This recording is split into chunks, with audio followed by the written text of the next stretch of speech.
आप सभी का स्वागत है हमारे YouTube चैनल टेक्निकल राजेश में। आज के इस वीडियो में हम लोग जो बिहार बोर्ड क्लास 10th का ट्यूशन भाग 2 है उसके मंगलम पाठ के जो प्रथम पाठ है उसके VBI ऑब्जेक्टिव क्वेश्चन और सब्जेक्टिव क्वेश्चन को सॉल्व करेंगे। तो आइए स्टार्ट करते हैं।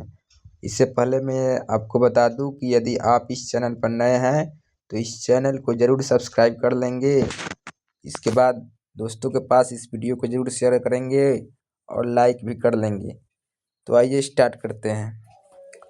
पहला क्वेश्चन है कि उपनिषद के रचनाकार कौन है। तो उपनिषद के जो रचनाकार है महर्षि वेद व्यास है, जो ऑप्शन नंबर सी में दिया गया। इस प्रकार पहला का right answer option number C होगा। इसके बाद 2 नंबर प्रश्न है मंगलम पाठ के रचनाकार कौन है। जो उपनिषद के रचनाकार है महर्षि वेद व्यास, वही मंगलम पाठ के भी रचनाकार हैं। इस प्रकार 2 नंबर का right answer option number C हो जाएगा, महर्षि वेद व्यास।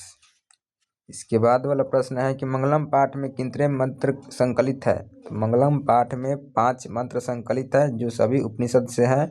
इस प्रकार ऑप्शन नंबर सी में दिया गया है। 3 का right answer option number C होगा। अणु से भी छोटा कौन है। तो अणु से भी सूक्ष्म और महान से भी महान आत्मा को बताया गया है मंगलम पाठ में। ऑप्शन नंबर बी में दिया गया है। किसकी जय होती है, मतलब किसकी जीत होती है। तो हमेशा सत्य की ही जीत होती है, असत्य की हार होती है। इस प्रकार 5 का ऑप्शन नंबर ए इसका राइट होगा। बहती हुई नदियाँ कहाँ जाकर मिल जाती है। तो मंगलम पाठ में बताया गया है कि जो भी बहती हुई नदियाँ हैं वे सभी अपने नाम और रूप को त्याग कर समुद्र में विलीन हो जाती है। तो ऑप्शन नंबर सी में दिया गया है, समुद्र में जाकर मिल जाती है। जंतु के हृदय रूपी गुफा में क्या स्थित है।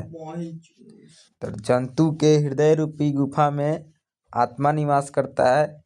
इस प्रकार इसका राइट आंसर आत्मा तो इसमें नहीं दिया गया है, लेकिन इसमें तत्व दिया गया है। तो तत्व कहने का मतलब यहाँ पर आत्मा समझना है। इस प्रकार इसका right answer option number A होगा। इसके बाद दिया गया है 8 नंबर, ब्रह्मा को प्राप्त करने के विषय में बताया गया है। ब्रह्मा को प्राप्त करने के विषय में कठोपनिषद में बताया गया है कि ईशावास्य में बताया गया कि श्वेतावतर में कि मुंडकोपनिषद में। तो ब्रह्मा कहने का मतलब ईश्वर को प्राप्त करना मुंडकोपनिषद में बताया गया। ऑप्शन नंबर सी में बताया गया है और डी में बताया गया है। देवलोक का मार्ग किससे प्राप्त होता है। तो देवलोक का मार्ग का विस्तार सत्य की रास्ते से होती है। ऑप्शन नंबर ए में दिया गया है। सत्य से क्या प्राप्त होता है। तो सत्य से देवताओं का मार्ग प्राप्त होता है, मतलब देवलोक का रास्ता प्राप्त होता है। ऑप्शन नंबर सी में दिया गया। 10 का राइट आंसर सी होगा। मृत्यु को वश में कौन कर लेते हैं। तो मृत्यु को जो वश में कर लेते हैं वो विद्वान पुरुष होते हैं। ऑप्शन नंबर सी में दिया गया है। इस प्रकार 11 का राइट आंसर सी है। किसकी जय नहीं होती है। तो अभी बताए थे कि असत्य की जय नहीं होती है, मतलब जीत नहीं होती है। उपनिषद में किस महिमा का वर्णन किया गया है। किसका महिमा का वर्णन किया गया है, किस पुरुष का महिमा का वर्णन किया गया है। तो जो परम पुरुष है, कहने का मतलब वीर पुरुष, उसी के बारे में वर्णन किया गया है। ऑप्शन नंबर बी में दिया गया है। पर पुरुष ऑप्शन नंबर डी में दिया गया है। ऑप्शन नंबर डी में दिया गया है परम पुरुष। इसका right answer option number D होगा, परम पुरुष। उपनिषदों की संख्या 108 होती है। ऑप्शन नंबर बी में है। आत्मा के गूढ़ रहस्य की किसमें व्याख्या की गई है। तो मुंडकोपनिषद में आत्मा के गूढ़ रहस्य की बात की गई है। ऑप्शन नंबर डी में है। आत्मा के गूढ़ रहस्य का वर्णन कठोपनिषद में किया गया। मुंडकों में तो सत्य और असत्य के बारे में बताया गया है। कठोपनिषद इसका राइट आंसर होगा। परमात्मा की महिमा का वर्णन किसमें लिया गया है। तो परमात्मा की महिमा का वर्णन किया गया है श्वेतावतर में कि मुंडकों में कि ईशावास्य में कि कठोपनिषद में। कठोपनिषद में आत्मा हो गया, ईशावास्य में सोने जैसे पात्र का है, और श्वेतावतर में आदित्य वर्ण मुंडको हो जाएगा यहाँ पर राइट आंसर। इसलिए 16 का राइट आंसर डी होगा। ज्ञानी लोग और अज्ञानी लोग में अंतर किसमें बताया गया है। तो ज्ञानी लोग और अज्ञानी लोगों में अंतर मुंडकोपनिषद में बताया गया। ऑप्शन नंबर डी में है।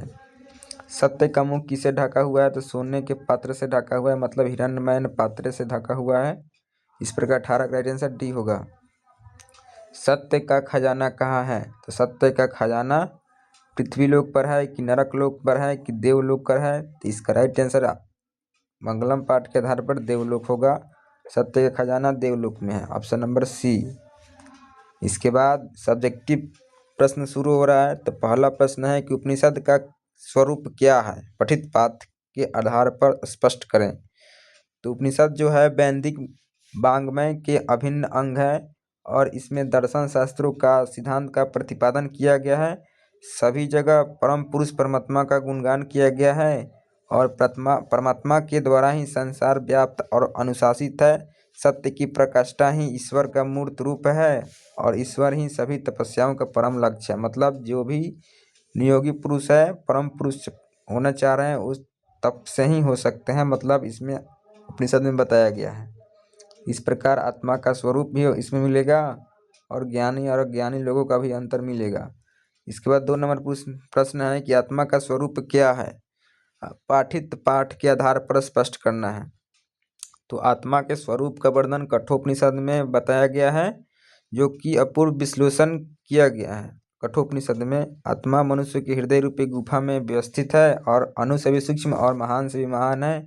इसका रहस्य समझकर सत्य का अन्वेषण करने वाला व्यक्ति शोक रहित हो जाता है। इस प्रकार आत्मा का स्वरूप का वर्णन कर दिया गया है। मंगलम पाठ का 5 वाक्यों में परिचय देना है। तो मंगलम पाठ में 4 मंत्र है, 4 मंत्र नहीं 5 मंत्र है, जिसमें से 4 मंत्र ईशावास्य उपनिषद और कठोपनिषद, मुंडकोपनिषद और श्वेतावतर उपनिषद से लिया गया है। जो कि मुंडकोपनिषद में इस पाठ में 2 मंत्र है, इसलिए यहाँ पर 4 ही लिखा गया है, लेकिन 5 मंत्र को संकलित किया गया है। इसके आधार पर इसमें 5 लाइनों में इसका वर्णन कर देना है। महान लोग संसार रूपी सागर को कैसे पार करते हैं। तो श्वेतावतर उपनिषद में बताया गया है कि ज्ञानी लोग और अज्ञानी लोगों में अंतर स्पष्ट करते हुए महर्षि वेद व्यास कहते हैं कि ज्ञानी लोग अंधकार स्वरूप है और ज्ञानी लोग प्रकाश स्वरूप है। महान लोग इसे ही समझकर मृत्यु को पार कर जाते हैं, क्योंकि संसार रूपी सागर को पार करने का इससे कोई रास्ता नहीं हो सकता है। सॉरी, इसमें हमने बताया था कि महान, ज्ञानी और अज्ञानी में अंतर, तो श्वेतावतर होगा, ऑप्शन नंबर सी इसका राइट आंसर होगा। इसके बाद है महान लोग संसार रूपी सागर को कैसे प्राप्त करते हैं। तो नाम और रूप को, जिस प्रकार नदियाँ नाम और रूप को त्याग कर मिल जाती है, उसी प्रकार महान लोग भी अपने नाम और रूप को त्याग कर संसार और रूपी सागर को प्राप्त कर लेते हैं। विद्वान पुरुष ब्रह्मा को कैसे प्राप्त करते हैं। तो मुंडकोपनिषद में महर्षि वेद व्यास कहना है कि इस प्रकार बहती हुई नदी अपने नाम और रूप को त्याग कर मिल जाती है समुद्र में, उसी प्रकार महान पुरुष भी अपने नाम और रूप को त्याग कर ब्रह्म को प्राप्त कर लेते हैं। मंगलम पाठ पर सत्य की महत्ता को प्रकाश डाला गया है कि सत्य का मुंह सोने जैसे पात्र से ढका हुआ है, इसलिए ईश्वर से प्रार्थना किया गया है कि इस सोने के पात्र को हटा दे, ताकि सभी लोग सत्य की खोज में लग जाए, मतलब कि उनको देवलोक प्राप्ति हो जाए। आत्मा का स्वरूप बताना है कि सूक्ष्म से भी सूक्ष्म और महान से भी महान है, जो जीव के हृदय रूपी गुफा में है विद्यमान रहती है, उसी को कर देना है। उपनिषद को आध्यात्मिक ग्रंथ क्यों कहा जाता है। तो उपनिषद का आध्यात्मिक ग्रंथ इसलिए कहा जाता है क्योंकि यह आत्मा और परमात्मा के संबंध में विस्तृत व्याख्या करता है। परमात्मा संपूर्ण संसार में शांति स्थापित करते हैं। सभी तपस्वियों का परम लक्ष्य परमात्मा को प्राप्त करना ही है, इसलिए इसको आध्यात्मिक ग्रंथ कहा जाता है। इस प्रकार मंगलम पाठ से जो भी सब्जेक्टिव ऑब्जेक्टिव क्वेश्चन हो रहे थे हमने सॉल्व कराया। तो आपका काम है कि आप इस चैनल पर बने रहें और अपने दोस्तों को भी बताएं, और साथ में अगर नए हैं तो आप इस चैनल को सब्सक्राइब कर लें और शेयर भी करें। तब तक के लिए धन्यवाद।